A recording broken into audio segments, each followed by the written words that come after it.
नमस्कार, आप देख रहे हैं अमन संदेश और मैं हूं आपके साथ नफीसा खान। आज दिल्ली की राजनीति का बहुत बड़ा दिन माना जा रहा है क्योंकि दिल्ली के सीएम अरविंद केजरीवाल ने बहुत बड़ा ऐलान करते हुए कह दिया है कि वो 2 दिन बाद यानी 17 सितंबर को सीएम पद से इस्तीफा दे देंगे।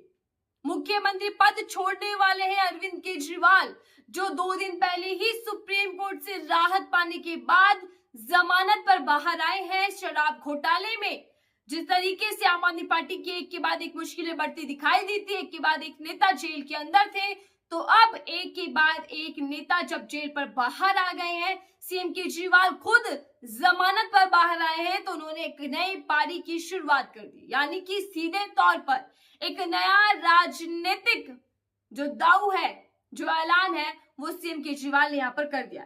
सीएम केजरीवाल ने आज अपने कार्यालय, जो आम आदमी पार्टी का कार्यालय है, वहां पर अपने आम आदमी पार्टी के कार्यकर्ताओं और नेताओं को संबोधित करते हुए ये बड़ा ऐलान किया है कि आम आदमी पार्टी और सीएम केजरीवाल यानी कि मैं अग्नि परीक्षा के लिए पूरी तरीके से तैयार हूं। मैं मुख्यमंत्री पद का छोड़ने का ऐलान करता हूं, इस्तीफा दे दूंगा 2 दिन बाद और मैं जनता के बीच जाऊंगा, जनता की अदालत में जाकर पूछूंगा कि क्या मैं भ्रष्टाचारी हूं, क्या मैं गुनाहगार हूं, आपकी नजरों में दिल्ली की सीएम क्या है। अगर दिल्ली की जनता ने मुझे फिर से मौका दिया तो मैं तभी वापस लौटूंगा। यानी कि मैं अब जब तक दिल्ली की जनता मुझ पर भरोसा जताकर मुझे वोट कर वापस सीएम नहीं बनाती, तब तक मैं सीएम पद पर लौटने वाला नहीं हूं। ये बड़ा ऐलान सीएम केजरीवाल ने कर दिया। उसके बाद से सियासी गलियारों में हलचल तेज हो चुकी है, क्योंकि ये माना जा रहा है कि क्या अरविंद केजरीवाल के इस ऐलान के बाद, इस फैसले के बाद, क्या अब दिल्ली की राजनीति एक नए तरीके से देखने और सुनने को मिलेगी। क्योंकि जहां बीजेपी लगातार हमलावर है, शराब घोटाले में जिस तरीके से आम आदमी पार्टी फंसती जा रही थी, उसको लेकर बीजेपी लगातार ये कहती रही है कि इस पूरे घोटाले के जो मास्टरमाइंड है, जो किंगपिन है, वो सीएम अरविंद केजरीवाल है। और अब जब वो जमानत पर बाहर आए थे तो 2 दिन से लगातार बीजेपी आम आदमी पार्टी को बुरी तरीके से घेर रही है और सीएम अरविंद केजरीवाल के इस्तीफे की मांग कर रही है। अब जब सीएम अरविंद केजरीवाल ने ये घोषणा कर दिया, ऐलान कर दिया कि मैं इस्तीफा देने वाला हूं, तो क्या कुछ कहा उन्होंने, उसकी जानकारी मैं आपको देती हूँ। उन्होंने कहा कि मैं इस्तीफा इसलिए दे रहा हूं क्योंकि मुझ पर भ्रष्टाचार के आरोप लगे हैं। मैं इसलिए राजनीति में नहीं आया था। आज मैं अग्नि परीक्षा के लिए पूरी तरीके से तैयार हूं। अगर आपको यानी कि जनता को लगता है कि मैं ईमानदार हूं तो मुझे वोट देना और वापस सीएम बनाना। आप जब जिता दोगे तभी मैं मुख्यमंत्री की कुर्सी पर लौटूंगा। यानी कि भ्रष्टाचार के मेरे पे आरोप है, इसीलिए मैं इस्तीफा देने के लिए तैयार हूं, क्योंकि लगातार भ्रष्टाचार के मामले पर आम आदमी पार्टी सीएम केजरीवाल को घेरा जा रहा है और ये कहा जा रहा है कि भ्रष्टाचार के खिलाफ उभरी बनी पार्टी आज खुद भ्रष्टाचार के आरोप में लिप्त है।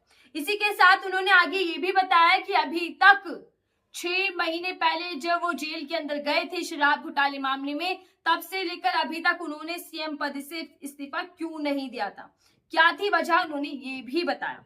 उन्होंने कहा कि मैंने अभी तक इस्तीफा इसलिए नहीं दिया क्योंकि इनको लगता था कि जेल भेजकर केजरीवाल के हौसले जो है उसको तोड़ देंगे, दिल्ली और पंजाब में सरकार बना लेंगे। यानी कि सरकार को तोड़कर, खत्म कर आम आदमी पार्टी को वो दिल्ली के अंदर अपनी सरकार बना लेंगे, ऐसा बीजेपी को लगता था। मगर ना केजरीवाल टूटा और ना ही हमारे विधायक या कार्यकर्ता टूटे। केजरीवाल ने कहा कि वो ये भी कह रहे हैं कि जेल में इस्तीफा क्यों नहीं दिया, क्योंकि लोकतंत्र को बचाने के लिए हमने इस्तीफा नहीं दिया। लोकतंत्र को बचाने के लिए इस्तीफा नहीं दिया था अभी तक 6 महीने बीत जाने के बाद भी, क्योंकि उनका ये नया फॉर्मूला है। जहां इनकी सरकार ना बने वहां के मुख्यमंत्री को पकड़कर जेल में डाल दो, जैसे हेमंत सोरेन ने इस्तीफा दिया। अभी कोर्ट ने भी कुछ पूछा कि जेल से सरकार क्यों नहीं चल सकती। इनका यानी बीजेपी सरकार का, केंद्र सरकार का एक नया फॉर्मेट बन चुका है, एक नया कह सकते हैं कि फॉर्मूला बन चुका है कि कैसे सरकार को तोड़ो, डराओ और सीएम जो है अलग अलग राज्य के, उनको किसी ना किसी मुकदमे में फंसाकर जेल भेज दो। तो इस रणनीति को तोड़ने के लिए और लोकतंत्र को जिंदा रखने के लिए मैंने अभी तक इस्तीफा नहीं दिया था, लेकिन मैं अब इस्तीफा दे रहा हूं क्योंकि मुझे लगता है कि भ्रष्टाचार के जो आरोप है उससे मुझे अब दिल्ली की जनता ही बचा सकती है। वो मुझे क्लीन चिट देगी और क्लीन चिट देकर दोबारा मुख्यमंत्री बनाएगी। आपको तोड़ने के लिए, आम आदमी पार्टी को तोड़ने के लिए, उसको खत्म करने के लिए जेल भेजा गया। सब कुछ षड्यंत्र है, सब कुछ साजिश के तहत हुआ। मेरी गिरफ्तारी से लेकर पार्टी के बाकी नेताओं की गिरफ्तारी, सब कुछ A to Z रणनीति का हिस्सा है जो कि केंद्र सरकार की ओर से बनाया गया। जेल में मैंने शहीद भगत सिंह की डायरी पढ़ी है। वो ये कह रहे हैं कि मैं, क्योंकि आम आदमी पार्टी लगातार ये कहती है कि हम उन क्रांतिकारी लोगों को मानते हैं, पूछते हैं, उनके आदर्श पर चलते हैं, खासकर भगत सिंह को लेकर उनकी डायरी जब केजरीवाल ने पढ़ी है तो उसी को लेकर ये कह रहे हैं कि मैं अग्नि परीक्षा के लिए पूरी तरीके से तैयार हूं। परिवार से मुलाकात रोकने की धमकी दी गई थी, यानी कि परिवार से मुलाकात न करे, इसको लेकर भी धमकी दी गई थी सीएम केजरीवाल को। लेकिन आज जब सीएम केजरीवाल ने ऐलान कर दिया तो उसके बाद बीजेपी की भी प्रतिक्रियाएं सामने आ रही है। बीजेपी कह रही है कि ये सब कुछ नोटंकी का हिस्सा है। सीएम अरविंद केजरीवाल की मजबूरी बन चुकी है इस्तीफा देना, क्योंकि पावर उनके हाथ में रही नहीं। तमाम तरीके की कंडीशनल बेल उनको मिली है, ना वो मुख्यालय जा सकते हैं, ना किसी दस्तावेज पर साइन कर सकते, यानी कि दस्तखत नहीं कर सकते। इसी के साथ साथ वो किसी साझा मंच से अपने जो उनका मुकदमा चल रहा है, मामला चल रहा है, उसको लेकर जिक्र नहीं कर सकते। किसी भी तरीके की राजनीतिक या सीएम की पावर जो होती है वो उसका इस्तेमाल नहीं कर सकते।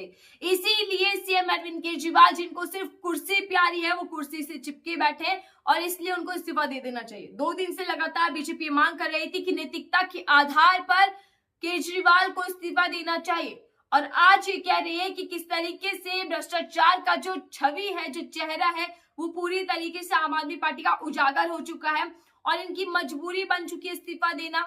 ये नौटंकी है, ड्रामा है, लोगों को भ्रमित नहीं कर सकते अब केजरीवाल। ऐसा हमला बीजेपी की ओर से बोला गया। बहरहाल इस पूरी खबर को लेकर आपकी राय क्या है? क्या सीएम अरविंद केजरीवाल ने जो ऐलान किया इस्तीफा देने की, क्या ये ठीक है? क्या उनको ऐसा करना चाहिए, नहीं करना चाहिए? या इस्तीफा देने के बाद राजनीतिक तौर पर क्या हालात बनते हैं? क्या दिल्ली की जनता वापस से विधानसभा चुनाव जो कि जल्द होने वाले हैं उसको लेकर क्या आम आदमी पार्टी की पकड़ और मजबूत होगी और दिल्ली की जनता एक बार फिर से आम आदमी पार्टी पर भरोसा जताकर क्या वापस सीएम उनको चुनती है, नहीं चुनती? आपकी राय क्या हमसे साझा कीजिएगा और बताइएगा कि इस आम आदमी पार्टी और वर्सेस बीजेपी की जो लड़ाई बीते कई सालों से शराब घोटाले पर देखने को मिल रही है, इसमें कौन सही है, कौन गलत है? क्या सीएम और आम आदमी पार्टी भ्रष्टाचारी पार्टी है या फिर उन पर आरोप लगाकर उनको फंसाया जा रहा है? आपकी राय क्या साझा कीजिएगा। फिलहाल के लिए दीजिए।